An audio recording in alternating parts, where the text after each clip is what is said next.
দেখো বন্ধুরা, আমাদের বেগুন পোড়া উনুনের বেগুন পুড়িয়ে এনেছি। এখন এই যে ধনেপাতা কাটছে পিসি, পেঁয়াজ কাটছে। এখন বেগুন পোড়া মাখাবো।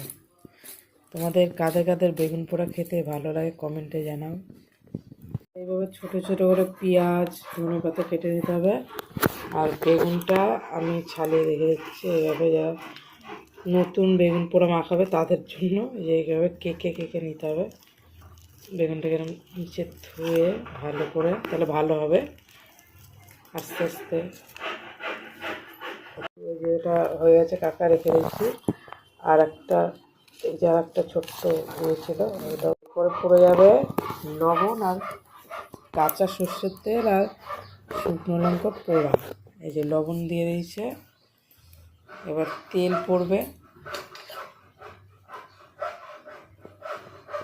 পুরো খাঁটি সর্ষের তেল। শুকনো লঙ্কা বের হচ্ছে, একটা লঙ্কাই দেবো না, বেশি জাল হয়ে যাবে। এবার শুকনো লঙ্কাটা পুড়িয়ে নেবে সাঁড়াশি দিয়ে, পোড়ালে বেশি ভালো লাগে। তোমরা কাঁচা লঙ্কা যদি খেতে চাও কাঁচা লঙ্কাই খেতে পারো। শুকনো লঙ্কা পুড়িয়ে, এবার শুকনো লঙ্কা পড়ে গেল, এবারে মাখবো এটাকে। বাও, দেখে এখনই দেখে তো লোভ লাগছে। ঝাঁজ। এবার ভালো করে ডলে ডলে মেখে নেবো। ফ্যাট কেন রয়েছে, কেন কি কম হয়েছে আমি তো জানি না। তারপরে এই যে পেঁয়াজ, এই যে তেলটা দেখা যাচ্ছে, সব ভালো করে ডলে আগে নেবো, তাহলে বেশি ভালো হবে।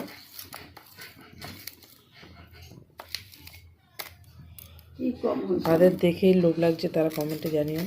তারপরে এটা একসাথে করে এইভাবে মেখে নেবো সুন্দর করে। দুই হাত দিয়ে ভালো করে থালাটা চেপে ধরে মাখতে হবে এইভাবে। সেন্ট রয়েছে না, তোমরা তো অনেকেই বুঝতে পারছো কত সুন্দর হয়েছে। যারা বেগুন ওরা ভালোবাসো, খাও, তাদের তো আশা করি জিভে জল চলে এসেছে।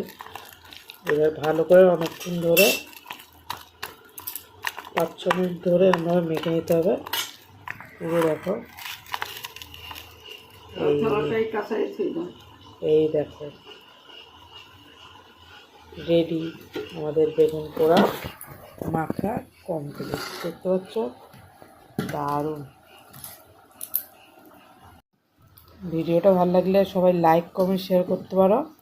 আর যারা চ্যানেল নতুন আছে তারা সাবস্ক্রাইব করে দিও। টাটা।